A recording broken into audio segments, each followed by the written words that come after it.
Welcome to the Nanovation podcast. Information about this and other episodes can be found at fillerlab.com/nanovation.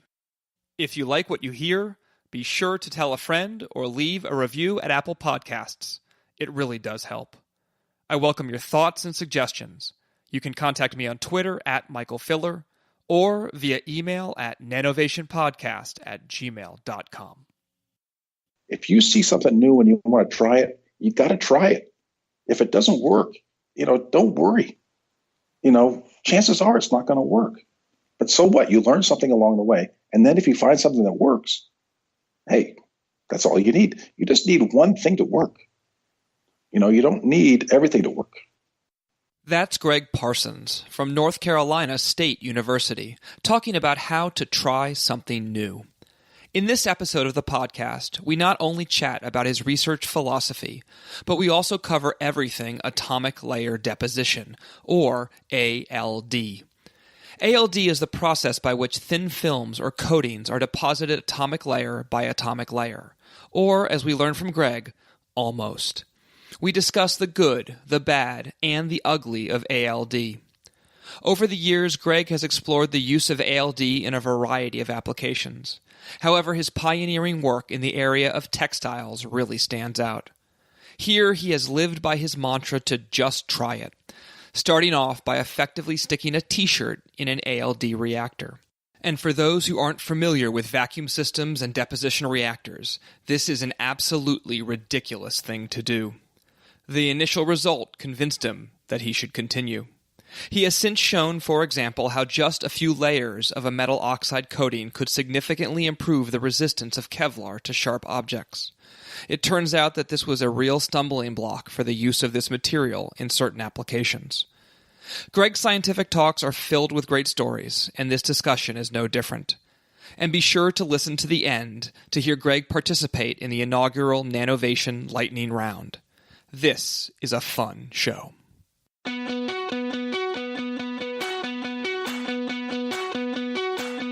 This is the Nanovation Podcast, an exploration of big innovations emerging from small things. I'm Mike Filler, your host and a professor at the Georgia Institute of Technology. Enjoy the show. It's my pleasure today to welcome Greg Parsons to the podcast. He's the Selenase acetate professor of chemical and biomolecular engineering at North Carolina State University, and works broadly in the area of surfaces and interfaces, specializes in a technique known as atomic layer deposition, and we're going to talk all about that today. So welcome, Greg. Hello, Mike. Thanks for having me on here. My pleasure. Greg gives some of the best talks, so if you're ever at a conference and have a chance to go hear Greg speak, he'll make sure you are not bored. Okay, that is something I can guarantee that you will not be bored in a Greg Parsons talk. I like to be sure you don't fall asleep. Yeah, and he's very innovative and unique in the work he does and the way he presents it. So it's not going to be the same old set of slides without making you think a little bit. Well, I can tell you, Mike, I'm really excited to be on your podcast. I kind of discovered your podcast by accident. And I started listening to it while I run or walk or something. And I've heard some really great podcasts. So I'm kind of intimidated actually to be on here from all the great people I've heard. So anyway. Well, I'm glad. Go ahead. I was going to say, I want to congratulate you on starting it and getting all the good people you get. Well, I appreciate that. I'm honored to be one of the members here. I'm glad you agreed. And I thought you would be great. I was chuckled at the fact that you stumbled on the show, and I've known you for several years before we've done this. So maybe the word is kind of getting out. Do you want to know how I found your podcast? Yeah, go ahead. So, as you know, we all write proposals to the National Science Foundation. So I can stop right there. Well, why don't you continue for everyone else? So what happens is, for the audience who don't know about writing proposals to the National Science Foundation, we have to write proposals that describe about the great science we want to do, but also we have to describe how we think our work will have a broader impact on society. So I guess it was a couple of years ago now, I was asked to sit on a panel where we read proposals from different academics in our field, and we have to evaluate them in terms of their scientific impact and their broader impact. And one of the proposals, actually, I might be breaking some sort of rule by telling you this, but one of the proposals I read was yours. And in that proposal, in your broader impact, you said, what I'm going to do is I'm going to include this discussion in my podcast. And I said, oh, that's really interesting. What is this podcast? And so I went and looked it up, and I discovered it that way. Okay. Was it a couple years ago? I can't say. You can't say, yeah. Because I can think, it doesn't take me too long to figure out what programs you were reviewing for. No, this is an activity that I really love doing. It has allowed me to not only have something to say in the broader impact statement for outreach, and something in addition to the impact that the science we're trying to do will have on technology and people's lives, but also allows me to talk to some really interesting people, talk to people who I wouldn't otherwise get a chance to talk to. I see fairly regularly, which is why I knew you'd be good for the podcast, but there's other people who, actually one in particular who was on the show several months ago now, is now a collaborator. And we realized that collaboration would be a good thing to do through the podcast. So I think there's a lot of ways to leverage the podcast, in addition to just the fact that it's a lot of fun. So, okay, so you, like as I said a second ago, are an expert in atomic layer deposition. My PhD advisor, Stacy Bent, was a guest on the show. It's episode number 32, for those who want to go check it out. She and I talked a lot about the basics of atomic layer deposition. And so we'll spend a little time here, but then we want to dive into a bunch of the challenges, and then where are people using ALD? And Greg has worked extensively in the textile area and in the microelectronics area, among others. And so we want to take those two and spend some time in those two application areas. So Greg, why don't you first start by, at a high level, explaining what ALD is and how it works? Okay. Well, first of all, it's a process, a chemical reaction process for forming a thin film or a coating on a surface. And there are many cases, many areas where you want to modify a surface or change its properties, or put some sort of material on it to perform some sort of function.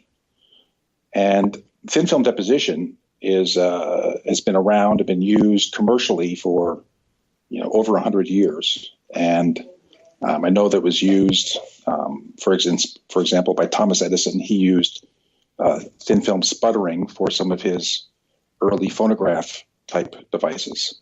So it's been around for a long time, and people have been using it for a lot of different things. And probably about, I guess it was maybe close to 50 years ago now, people started thinking about how to control the chemical reaction on the surface to really get better fine tuning of the chemical properties of the materials. And what people figured out was that if you want a chemical reaction to proceed, usually the chemical reaction involves two different chemicals. You mix chemical A and chemical B, and you get some product. And what people have been doing for so long is you mix those reactants in the presence of a surface, and the product of that reaction forms a film. And it works pretty well. And you can control the rate at which the film forms, and you control the composition and all that stuff. And it works really well. And people were making many devices and processes and systems using those chemical deposition processes. But 50 years ago, people said, well, you know what? Maybe if we take these two chemicals and instead of mixing them together to form a film, what if we just separate them and expose a surface to one at a time? Maybe we would form like half of a layer, and then another half of a layer, and then another half of a layer. And it turns out that under the correct conditions, you can actually do that. So that's where the term atomic layer deposition came from, was that you're doing the growth in kind of one atomic layer at a time. And it takes kind of a special reaction for that to happen. But it turns out there are a lot of examples of this special kind of reaction. And so over the past 50 years or so, there's the number of types of reactions that can be used to form these films has just expanded quite a bit. And so it's being used in a lot of different applications, and people are excited about it for a lot of different things. One of the things that's so interesting about what you're saying is that it's been around for a long time, ALD, but it's only been taken up by folks as something useful for technologies in the last 20, 25 years, right? That's not really true. Okay. In the 70s, it was developed for applications in luminescent displays. And so it was used in Finland for luminescent displays. We also learned recently that it was also used in the Soviet Union for some applications, but those are not as well known. Back in I think those applications were also, I'm not sure exactly when they were, but it was maybe in the 80s.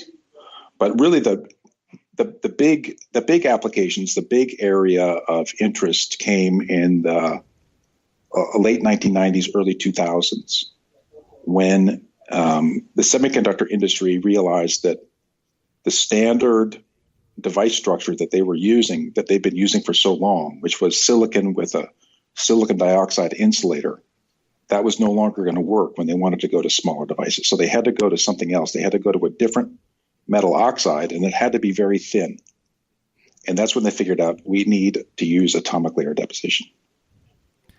Do you think, though, that it was more of a lack of diffusion of knowledge that prevented people from seeing ALD as useful, or was it kind of a mindset that for a long time after ALD had first been demonstrated, people were thinking about thicker films and maybe looked at it and said, I don't have any use for these thin little things that I grow layer by layer? Well, the deal was that ALD, it really has some significant advantages, and that's why it's so interesting. But it's also got some real big problems, some really important impediments. It's really slow. Right. It's half a layer or one atomic layer at a time. It's to do it correctly, it's incredibly slow. And so it's slow then for those who aren't familiar with it, because you deliver one of the molecules and then there's this time where you're purging out excess, right? And that just takes a certain time scale before you can put in the other precursor, right? Yeah. So when I was in grad school, I was doing deposition by a technique called plasma-enhanced chemical vapor deposition. And we were doing it to make solar cells. And back then, the problem was that one of the problems was that it was slow because it went at a speed of 1 angstrom per second. And people thought that was way too slow. Right. So now we do ALD, and we do it at a rate of 1 angstrom per minute. So it's much slower. But the difference is that to make a semiconductor solar cell, a thin film solar cell, you need maybe 500 nanometers. To make a semiconductor device now, you need 1 or 2 nanometers. So right. The fact that it's 10 times slower, it doesn't really matter. Right, for the things where thin things are necessary. Correct. So if you want to make a thick film, you need some sort of thick film, like for an optical coating. Well, sometimes optical coatings can be thin, but if you want to make a protective coating or a corrosion barrier or a scratch-resistant layer, those things are very thick. But if you want to make an electronic device, then they can be very thin. And I get the sense that one of the other things that's emerged that has led to ALD's rise has been nanomaterials. These high surface area things that you do want to do exactly that, and that the conventional techniques like PECVD or regular CVD or sputtering can't give you conformality, can't go into, the precursors don't transport well into these porous powders. and or textiles in the case of stuff that you've worked on. And so ALD allows you to do that. Right. It also gives you some sort of specificity in the chemical reaction that you want to achieve. So sometimes we use ALD not necessarily just to form a film, but to modify a surface or change the way something sits on a surface or the way something else interacts with the surface. And so whenever two things come together, you form some sort of interface or surface. And so if you want to be able to modify that on the atomic scale, sometimes atomic layer deposition allows you to do that. So an example of that is I was working with a group at the University of North Carolina at Chapel Hill. And we were interested in putting molecules on surfaces that would allow sunlight to be absorbed and transfer electrons from a molecule into a surface.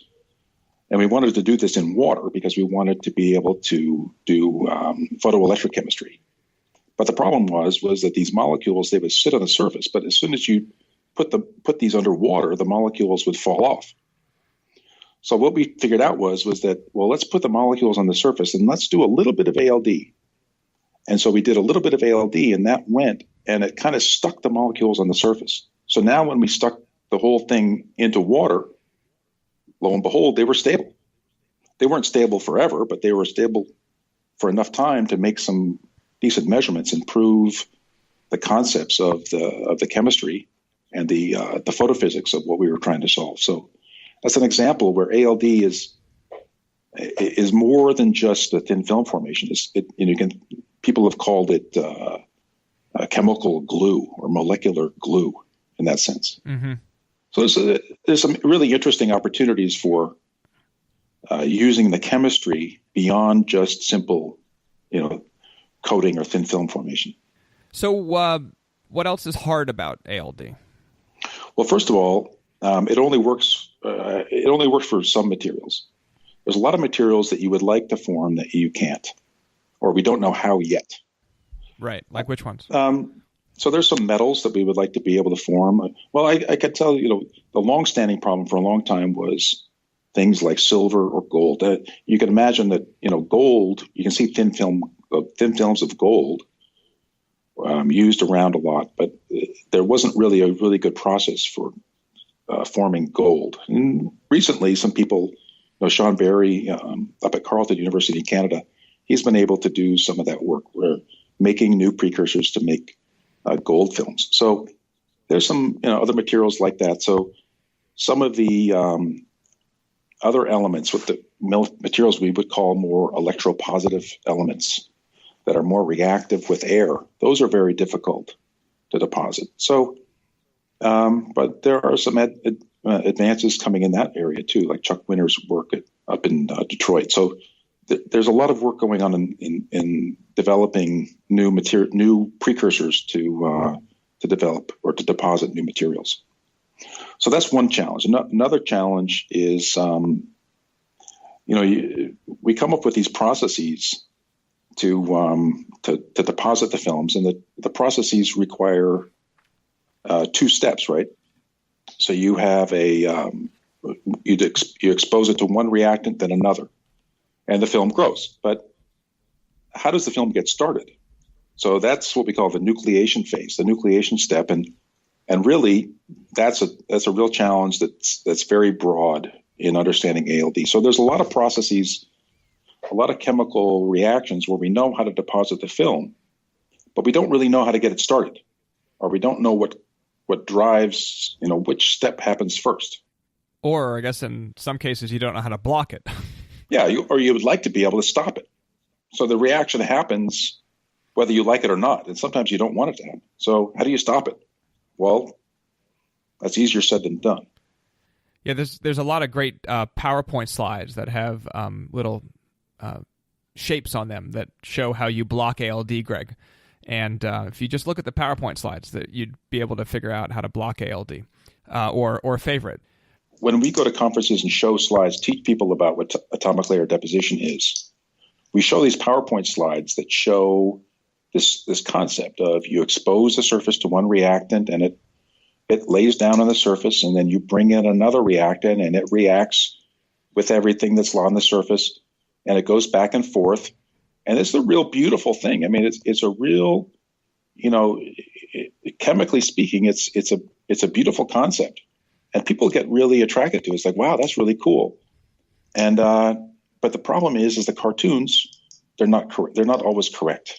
There are things that go on the surface that we don't understand as well, but we can draw them on our cartoon. So we have to be careful about the field.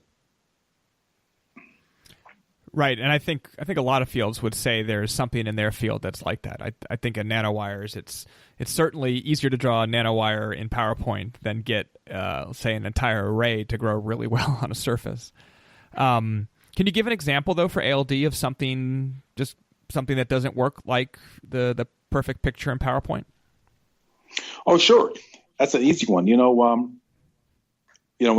we say, it deposits a monolayer.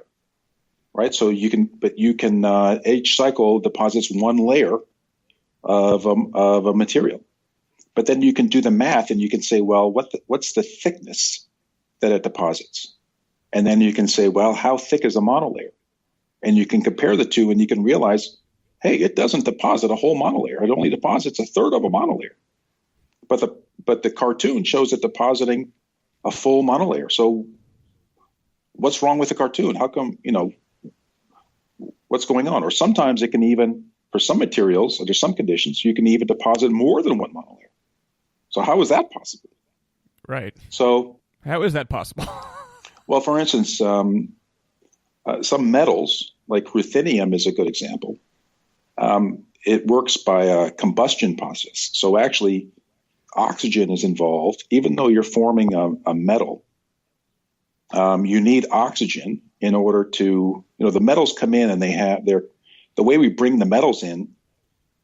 Someone was asking me this the other day that didn't really know ALD very well. They say, how do you bring a metal in a vapor?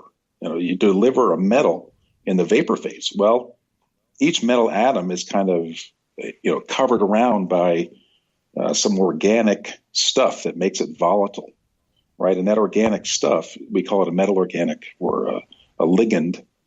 When you want to deposit a metal, you have to remove that. Well, how do you get this organic off of the metal? Well, that's the chemical reaction. So one way to get the organic off the metal is to burn it off. And you can do that with oxygen. So you actually can bring in oxygen and it will combust. It will burn the ligand off the surface. And if it's the right metal, it will just leave the metal behind and all the oxygen will go away with the ligand. But it turns out that some of the oxygen stays behind, and it stays behind just underneath the surface. So when the next metal organic comes in, that oxygen comes up, and it begins to burn the reactant, but it's not enough to completely burn, so it consumes all the oxygen under the surface. And then the next oxygen comes in and it finishes the job, and then it hides a little bit underneath the surface. So when you do that kind of sequence, you can actually get more than one monolayer to deposit per cycle, depending on the temperature and this and that and the other thing. So how do you figure out the oxygen hides a little bit under the surface? Well, this was actually done very early on. The people that discovered this process were the Finns, Mikko Ratala, Markku Leskala and their group. They figured this out in the late 1990s or maybe mid 1990s. And this was kind of a big revelation in the ALD field that we could deposit these metals. And this works well with noble metals. So things like ruthenium or platinum or palladium, you can do this kind of process. Any other metals that like to form oxides, like silicon or aluminum or titanium or hafnium or zirconium, this process doesn't work because the oxygen really wants to stay bound to the metal. So when those guys showed in the 1990s that you could make these kind of these noble metals that were good as catalysts, it really kind of broke open the field in that regard. So can people do crystals? What kind of structures can be done with ALD. Yeah, so not just materials, but structures. Yeah, so actually, when the first inventions in this field came out of Finland, from Suntula and Linfors, and what they did was they developed the process for these zinc selenides and zinc sulfides that are used in electroluminescent displays.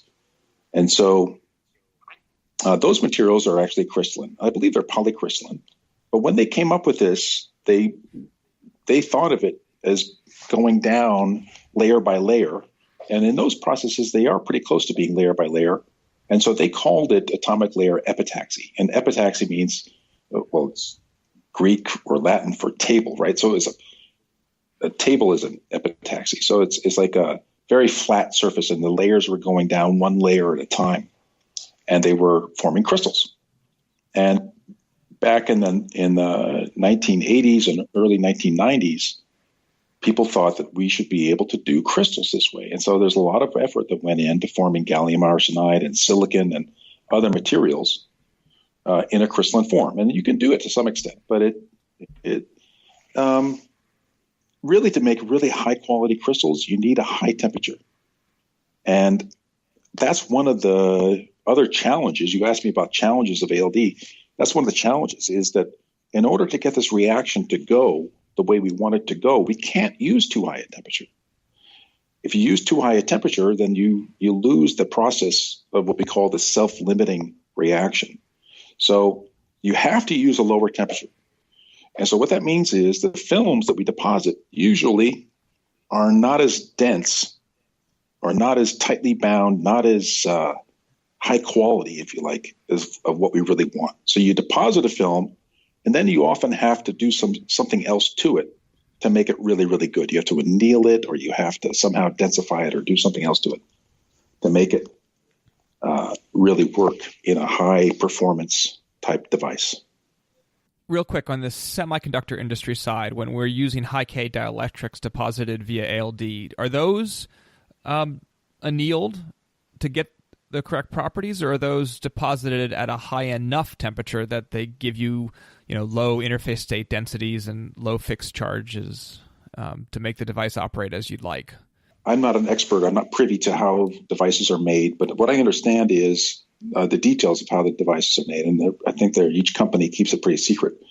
But what I understand is that some devices require really high density hafnium oxide or zirconium oxide or some other metal oxide, and some devices in some transistors in the overall structure, they can be not so good. They can be, so some of the transistors require a higher temperature than other transistors in the structure. So they build some devices at high temperature, and then later on they put other devices maybe on the edge or somewhere else in the structure later on, and those are done at a lower temperature. So the answer is yes and no.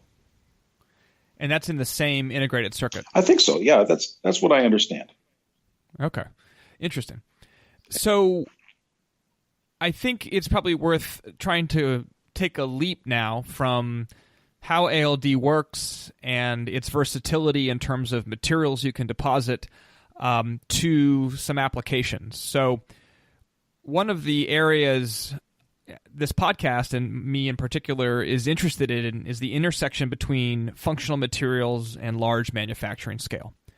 And so textiles are a perfect example of that, right? They're all around us.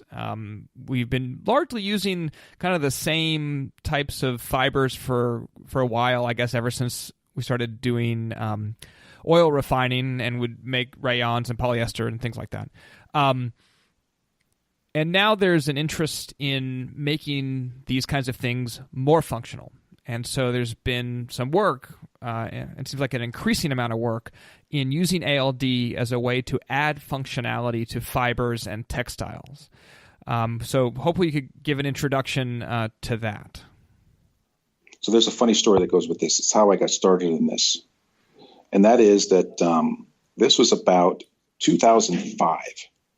So in 2005, I'd been doing ALD for a few years, and we were looking at some of these problems with high K dielectrics, and we were looking at aluminum oxide, and we were looking at yttrium oxide, and it turns out that in 2003, 2004, the semiconductor industry, they figured out how to do hafnium oxide ALD, and so we were getting funding from the semiconductor industry, and we wrote proposals to do more studies, and they kind of had already figured out how to do it. So our proposals got turned down. So all of a sudden, I was kind of like in a situation, and I had been tenured, but I was kind of I needed some money. So I was like, what could I do? And I was here at NC State, and I got this email one day, and it said there's seed money available from the university to look at cross-disciplinary research. So can you do something in your college? I was in College of Engineering. Can you do something in your college to collaborate with somebody in a different college? Well, at NC State, we have a College of Textiles. And it turns out now it's the only College of Textiles in the country. But at that time, I thought, I had a friend over in College of Textiles. And I said, hey, ALD, one of the things about ALD, I had to tell him what ALD was. One of the things about ALD is that it can coat really conformally onto a surface. And I say, textiles, they have kind of a weird shaped surface. I thought, wouldn't it be cool to be able to use a textile as like a template to put down a metal oxide? And we could coat. You take a fabric, right? And within the fabric, there's thousands and thousands of fibers. And I said, wouldn't it be cool if we could put a coating on each individual fiber, and that coating thickness would be the same everywhere? And I said, maybe this would be useful somewhere for textiles. I don't know. So what we did was I got a sample of a textile, and working with my colleague in textiles, we just put it in our ALD reactor and pulled it out and see what happens. And real quick, let me stop you for a second, yeah. Greg, because what you're describing, for those who aren't familiar with vacuum systems, is kind of a ridiculous thing to say. That I'm going to effectively take a shirt and I'm going to shove it into a vacuum system and do some kind of deposition process on the shirt. Not a whole shirt. I know it was a piece of fabric probably, but that's kind of crazy. But that's what we did. We took a shirt basically and we cut a swatch out of it and stuck it in the reactor. Right. Yeah. And right away, interesting thing was right away we noticed a change. So we did cotton. We put a piece of cotton in, and everybody knows when you spill water on cotton, it soaks in. But then when we spilled water on this cotton coated with ALD, it didn't soak in. And, you can go buy water-resistant shirts. And back when we did this, you could buy a water-resistant shirt. It wasn't that big a deal. But to me, it was really kind of interesting. It's like, why does this? Because what's really kind of interesting is that the material that we put down, it should be attractive to water. So the metal oxide should be attractive to the water. So the water should spread out on the metal oxide. But for some reason, it didn't spread out on the textile. And so this was curious to me, and I went and read, and then I figured out it was everybody that knew anything about textiles or rough surfaces, this was 100% expected, but I didn't know it. And so it was just kind of opened up my eyes to some, hey, this is kind of cool. We might be able to learn something from this. And so a group in the College of Textiles, this was the NC State Nonwovens Institute, they had a call for proposals for in the area of textile modification. And so I proposed to them to look at this, and they funded a student. And so I was studying this, and anyway, it just kind of spread from there. I ended up doing some work for the Army, and the Army was interested in, we looked at things like, this was kind of cool too, was what you do is you take a piece of textile. And we did this with like soldier uniforms. They sent us pieces of soldier uniforms, right? And then you stick it in your ALD reactor and you coat it. So now you have, imagine this, you've got a piece of nylon. So that the soldier uniforms is what they call, it's made up of something they call NICO. That was the name of the material. It's NICO. I thought, this is some sort of military acronym. I was right. It's nylon cotton. It's a 50-50 blend of nylon and cotton. And a big problem with NICO is that when it gets hot, it doesn't burn, it melts. And so they were having a problem with soldiers, being exposed to heat, and they would get burned from their uniforms melting onto them, right? Imagine a nylon shirt that gets hot and it drips molten nylon onto your skin. Not pleasant, right? So it's the nylon that's melting. Yeah. Right. So what we did was we take this stuff, we take the NICO and we put it in our reactor and we put on a metal oxide coating. A simple one might be aluminum oxide. Now, your listeners out there who have ever done ALD, everyone who's done ALD has done aluminum oxide because it's the easiest, most trivial atomic layer deposition process there is. So we did aluminum oxide, ALD, onto cotton and nylon, and then we sent it up to the Army, and they lit it on fire. And they turned out that, you know what, it doesn't drip as much. So that's fine, but then they asked us, well, how much would this cost? Well, it's expensive. Well, because it's slow. Remember that? It's slow.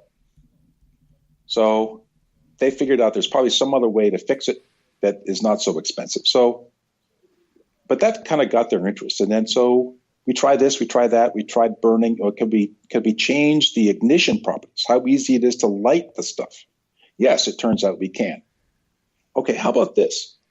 This was another one. The Army came to us and said, you know what? Kevlar. Kevlar is a really important material to the Army.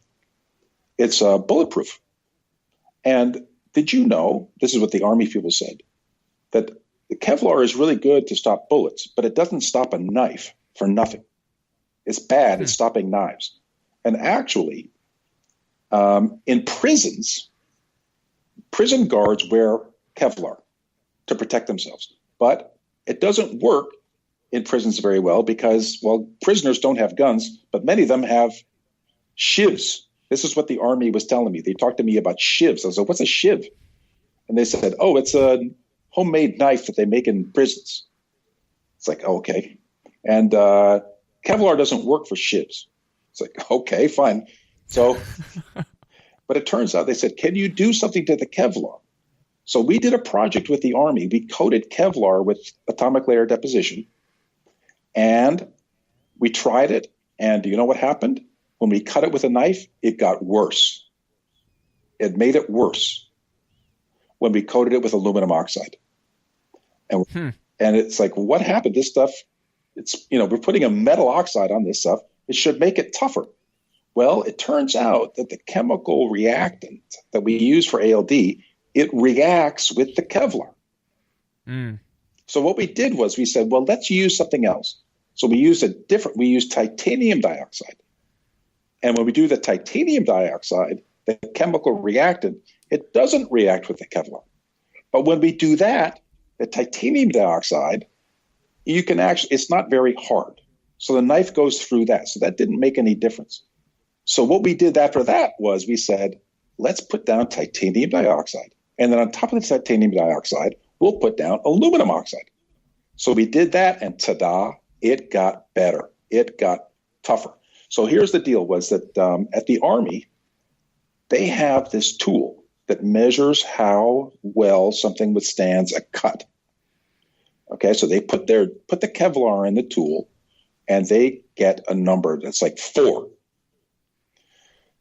So when they put our stuff in with the ALD coating, it goes up to 6. And the expert in the Army says, this is fantastic. We've never seen it. I've never seen a 6 before. And I said, well, that's great. I said, well, but tell me, if you were going to have to go into a knife fight, what number would you want on the Kevlar? Is 6 good? I mean, I want a 50. yeah. He says, well, of course, higher is better. I said, well, that's good. Of course, higher is better. But how high is high enough? We can't make it 50. We made a 4. We took a 4 to a 6. Is that good? Is that good enough? Right. How high does it have to be before, people are going to care? And I was dismayed he didn't have an answer for me. But anyway, so we published it. And it turns out we got a phone call from DuPont. And they said, we hear that you can make Kevlar resistant to knife cuts. And we said, yeah, we can. And they said, well, excuse me for not believing you, but we don't believe you, but we'd like to test some of your material.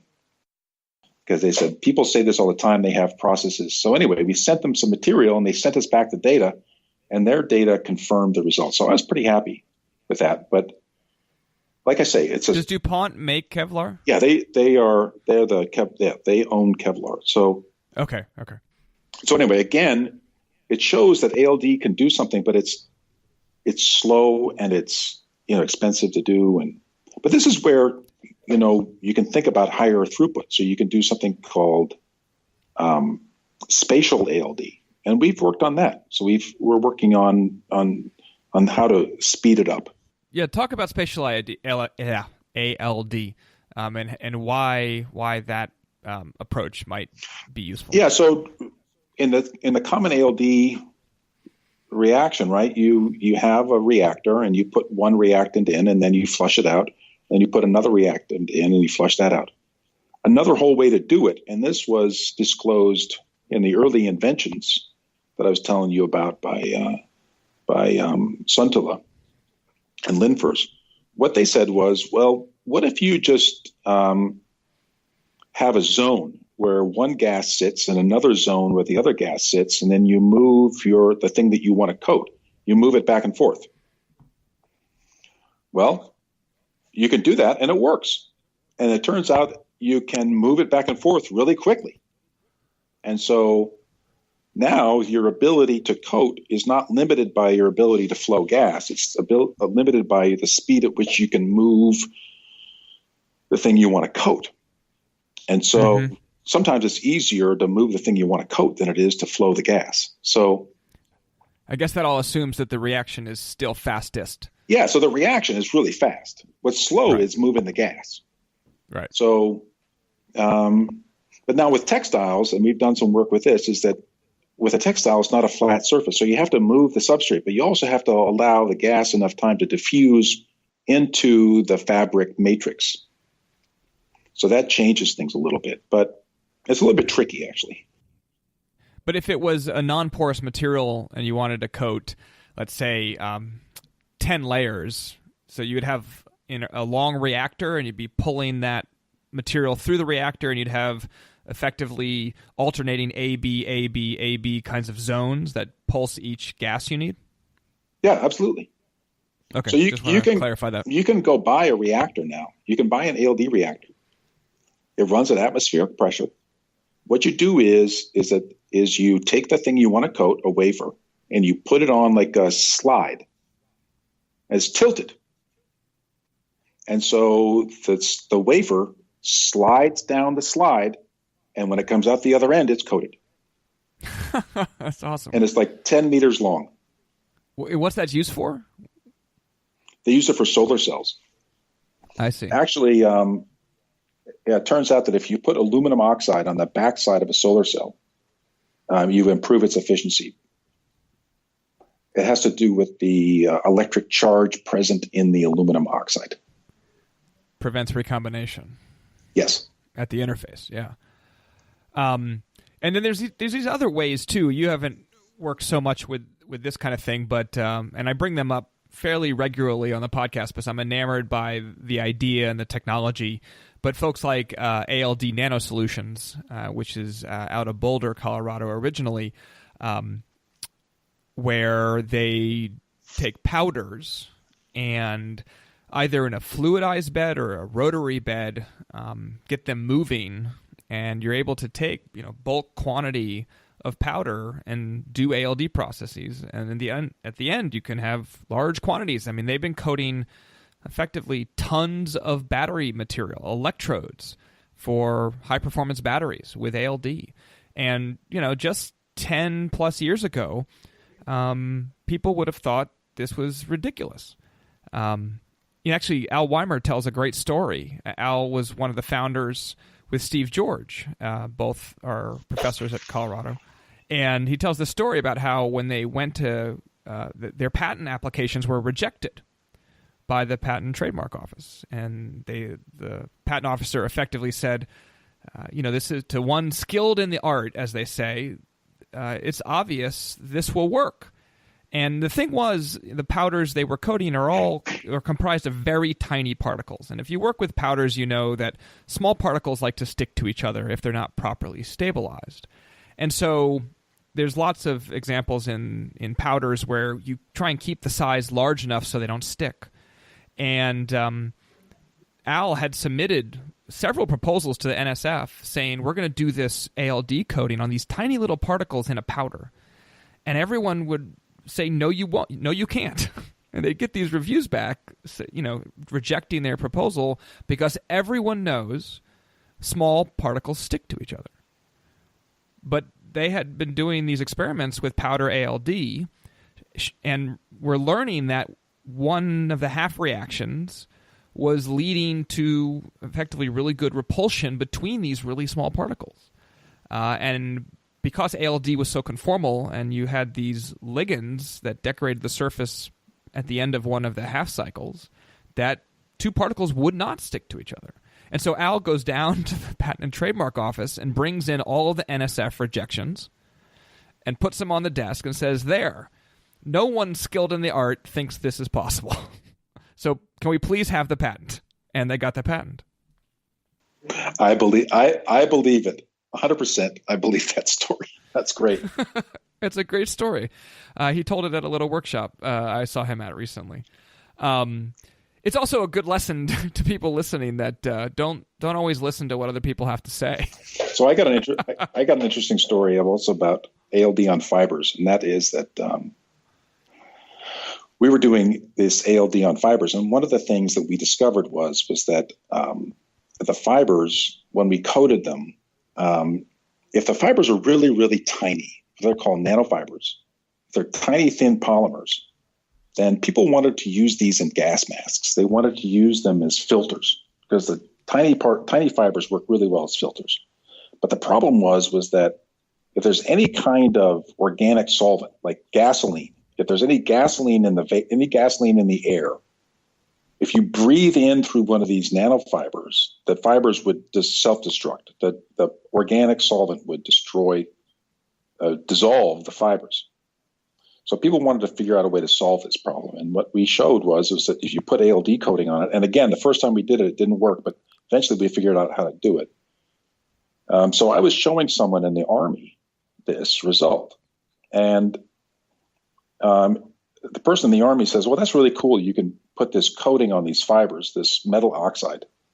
But what I really want is I want a metal organic framework. And he says, can you put a metal organic framework on the fiber? And I said, I'm sure I can, but I don't know what a metal organic framework is. Can you tell me what it is? So what is it, Greg? So this was, let's see, this is 2018. That was 2012. That was 6 years ago. Or maybe it's 2011. Anyway, I went back to the lab and I did a Google search on metal organic framework. And it turns out that a metal organic framework is a material. These are materials that were discovered in the lab. They're not a natural material. They're man-made materials. And they were discovered in the lab, I guess it was in the late 1990s or something. They're little metal clusters connected by metal oxide clusters connected by organic ligands. So like before I was talking about these metal reactants that are delivered in the vapor phase by surrounding them with organic ligands. So you can imagine taking those little metal atoms surrounded by organic ligands and then connecting them together by reacting the organics together. So you have a metal, and then you have an organic, and then you have another metal, then you have another organic, then you have another metal. Now, what if the organics were kind of rigid?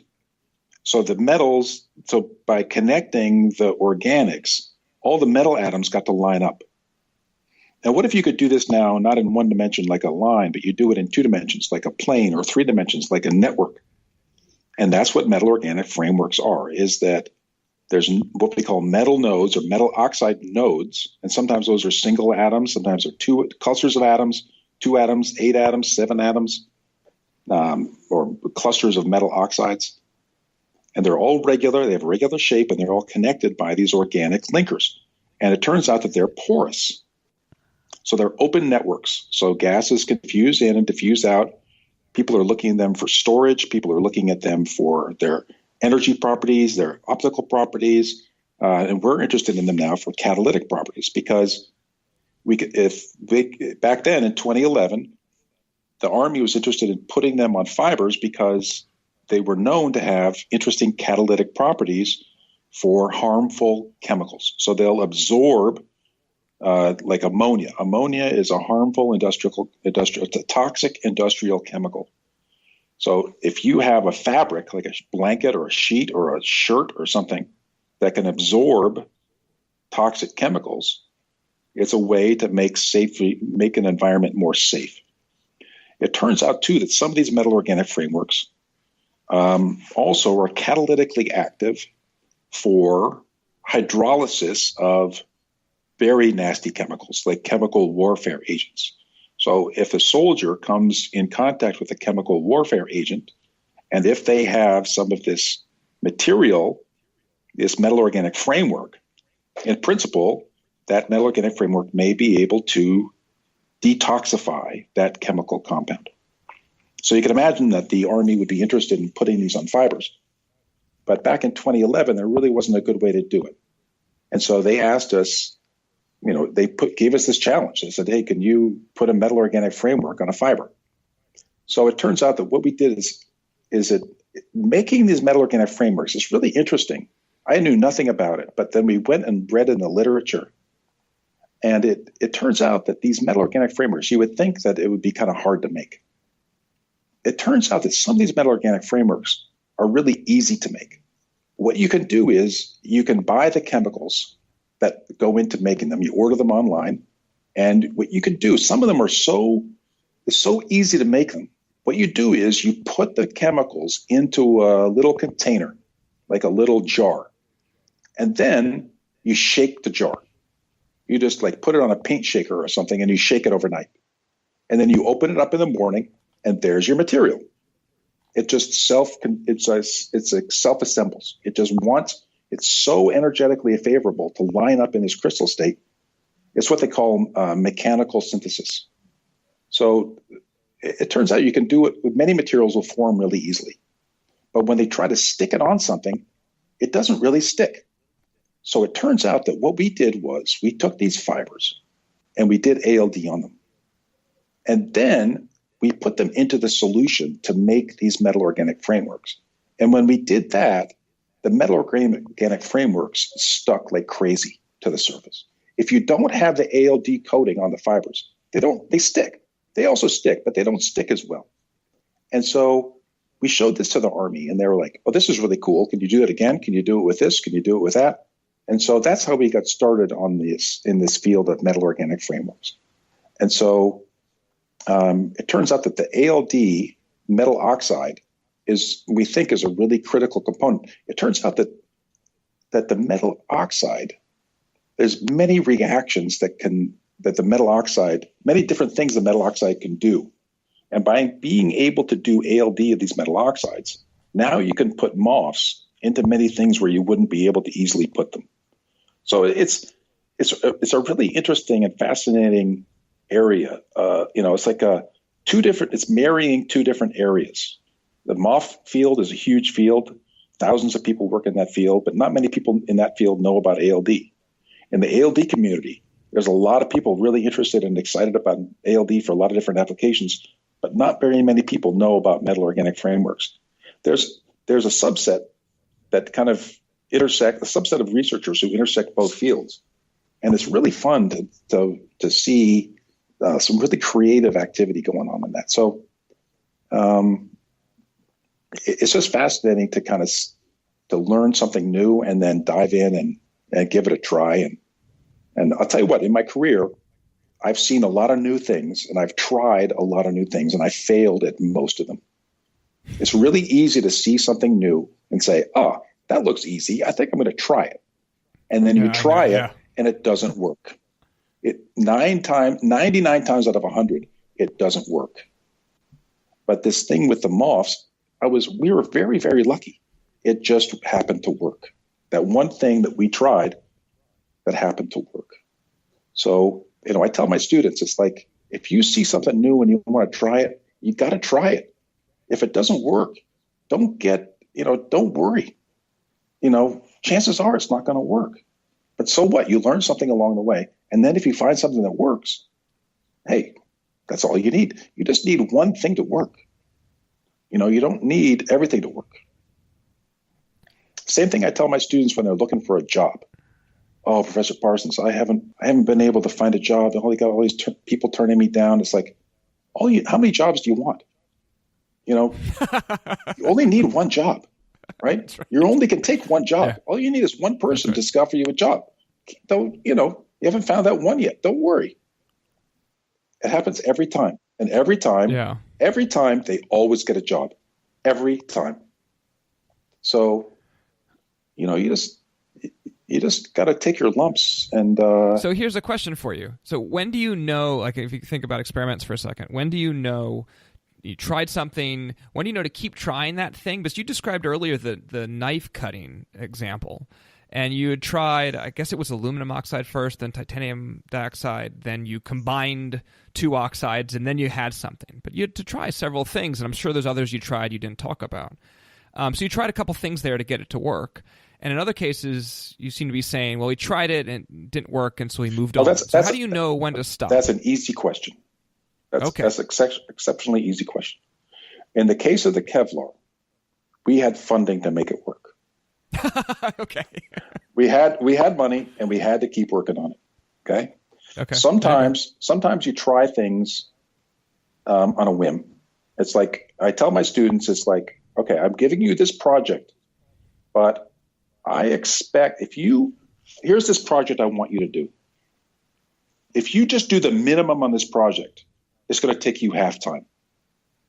Okay, so if I give you a project and you really don't want to do it, but I need it to be done, you should be able to do it in half your time. And that the other half of the time is free. You do something else. You explore something else, try something else.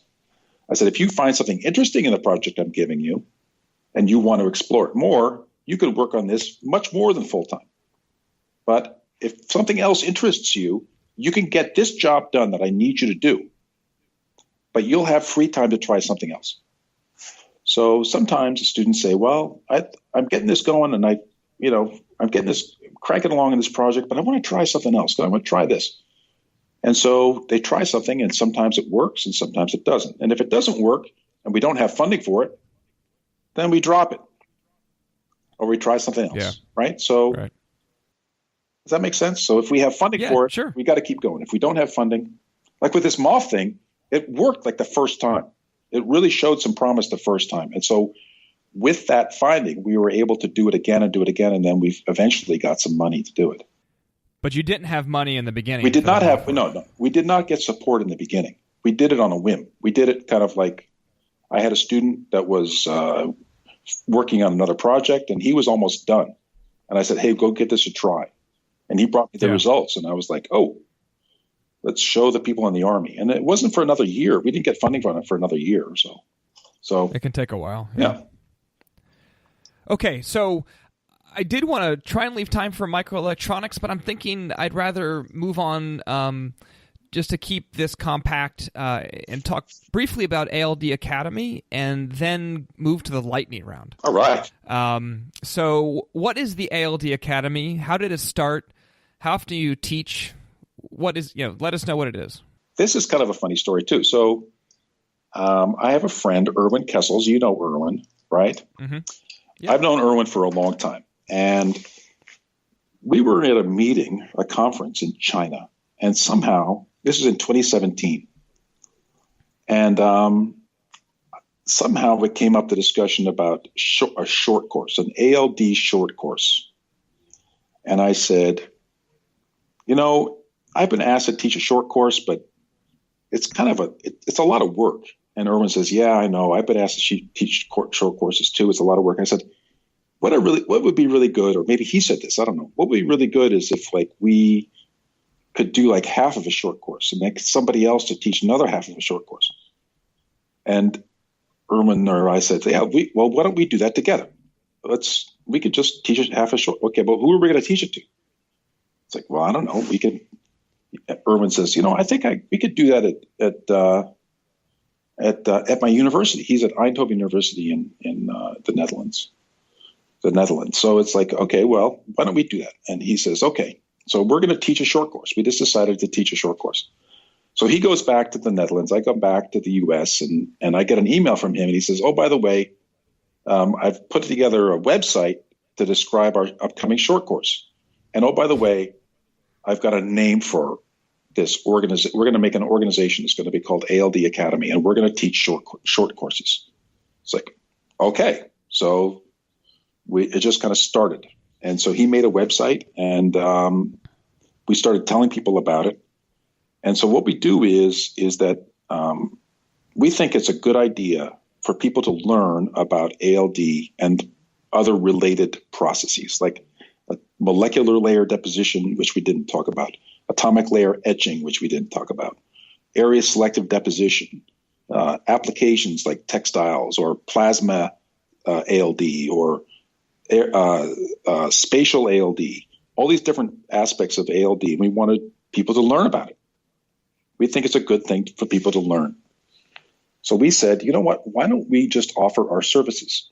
If somebody wants us to come teach, we can come teach, and we just want them to put us up. We don't need, people teach short courses and they charge thousands of dollars.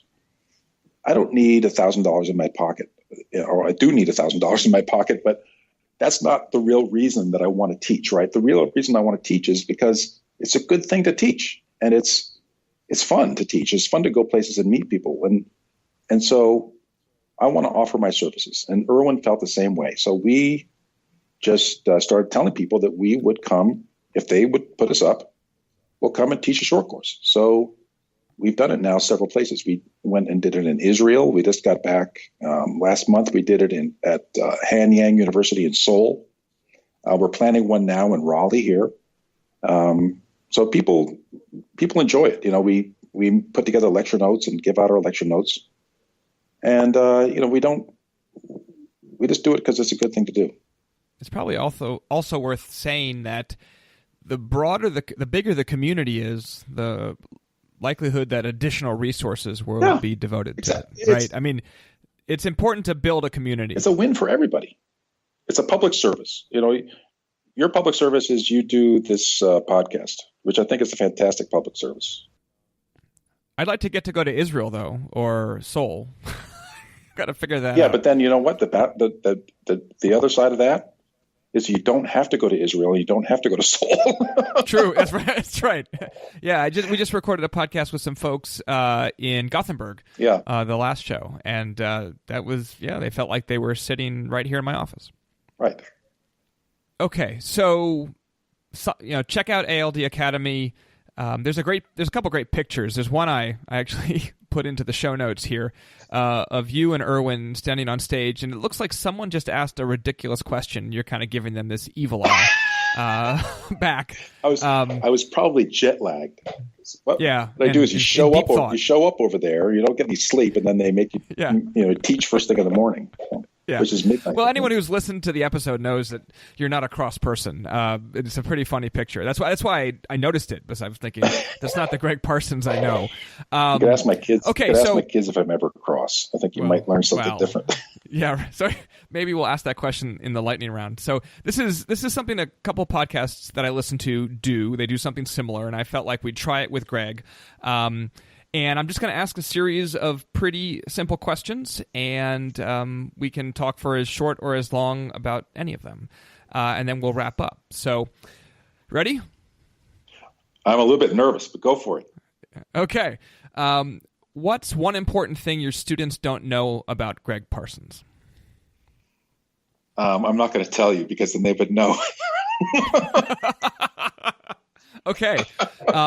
So who are some of your early mentors? Oh, my high school physics teacher, Mr. Doris. He was strongly important to me in terms of he was a very gentle man, but very also looked at the world in a way that it really inspired me. I remember one day he looked out the window and he said, "It's going to snow today. The weatherman says it's not going to snow, but it's going to snow, and it's going to snow hard." And like 30 minutes later, it started snowing, and they had to cancel classes. They sent us all home. It was just stuff like that. He just looked at the world in a different way. He was a physicist, and this didn't come up in the podcast, but I'm a physicist, and I was trained in physics, teaching in chemical engineering, but I just wanted to learn about the world. He inspired me to want to learn about the world. Real quick, if you live in Atlanta or you live in Georgia, it doesn't snow too much. And I lived in upstate New York, and it snowed a lot. Yeah, so it's a different place. Yeah, so here it doesn't snow too much. And just the other day, there was a hint of snow in the long range forecast, which anyone who lives here knows that is unlikely to be true. But my son comes home and says he found out that it's going to snow in a couple days, and so he's going to do. What was it? Three things. One was wear his pajamas inside out. The other one was sleep with a spoon under his pillow. And the third one was drop ice in the toilet. And I'm thinking, wow. I said, Jackson, you have no evidence that any of these things are going to work. Who told you this? And he said, my teacher, Miss Borowski. So I was thrilled that we had discussion of superstition. It's interesting. It's interesting you said that because I was watching the news last night, the local news, and the weather forecaster says they say it's going to snow. And hey, do you know the superstitions about what to do for snow? And they listed exactly those three things. Oh, seriously? Those exact same three things. I had never heard any of them. My son told me. I've never heard of it. I never heard of it until yesterday, and now I heard it twice. 2 days. That's weird. Okay. Moving on. What besides this podcast, what are some of your favorite books, blogs, podcasts, etc.? One of my favorite authors is John Irving. I like to read his stuff. I also like to read some kind of older books. Like I just was reading some Rudyard Kipling. I was reading. Oh. So that kind of stuff that it's not very common, but I like reading that. I also like reading some history. One of my favorite books was Undaunted Courage, is a book of Lewis and Clark expedition. When I picked up that book, I thought, oh, this is going to be kind of boring, but it was like it was utterly fascinating. It inspired me to take a trip. So I went out to Wyoming and kind of found some of the places that they had been, and it was really, really, really fascinating. So I like the kind of history, any kind of adventure story. I like adventure. So I was reading some adventure stories lately, and it's what I did was I Googled. It's like top adventure stories, and I found out it's like 50 books, top adventure stories, and I've read those. So Lieutenant Hornblower, I read some of that stuff. It sounds kind of corny, but it's really, really vivid literature. Yeah. Yeah. Have you heard of the podcast More Perfect? No. It's about Supreme Court history. So they take some of the most important cases in Supreme Court history, at least in the United States, and talk about all the history and the stuff that led up to it. This particular season, they're going through, I'm not sure it's quite all, but most of the 27 amendments to the U.S. Constitution and the history of how those movements started and in some cases, how hard it was to ratify amendments, etc. It's a fascinating podcast. So what are you excited about right now? I'm getting ready to take a trip. I'm going to the International MOF Conference. So I'm excited about that. Are you speaking? Yeah, I'm speaking. Going with a couple students, so that's fun. Get to see my students, get to see some old friends. I'm also excited because it's almost Christmas. So, I enjoy spending when I can. Ask my wife, I don't spend enough time at home, but I'm really looking forward to taking a break from school and spending some time at home and hanging out with my kids. So I'm excited about that. So if a college student comes up to you and says they're interested in an academic career, what advice would you give them? Go for it. Don't be afraid. Don't think that you're not good enough. Don't, do well in school. Get your grades up. You got to be afraid of not failing. You can't be afraid to fail because every academic fails. Every academic fails. And the ones that are successful, they're the ones that try again. So if you get upset when you fail, you will fail. I think that's 100% correct. So last question. What do you know about science and or academia now that you wish you knew 20 years ago? I wish I knew how much I was going to fail. Okay. I thought I was so worried about failing. I was so worried about things not going well. I really wanted, and I was so, uptight about stuff. And it really constrained me. It really, it really made me focus too narrowly on particular things. I didn't feel comfortable trying new things because I wanted the thing that I was trying to do to work. I was so worried, so after a while I started relaxing. And then when I started relaxing, things got better. It just seemed to get easier or something. It's a good point about sticking with something too long, really hoping to get it to work. It kind of like a sunk cost thing. Yeah. It's an important point. Okay, so on that, since everything is looking up, since you stopped worrying, Greg Parsons, thanks so much for coming on the podcast. Thank you very much. You've been listening to Nanovation. If you enjoyed the show, please leave a rating or write a review on Apple Podcasts. Show notes are available at fillerlab.com/nanovation. Nanovation is recorded in the Marcus Nanotechnology Building on the campus of Georgia Tech. Andrew Cannon edits the show. I'm Mike Filler. See you next time.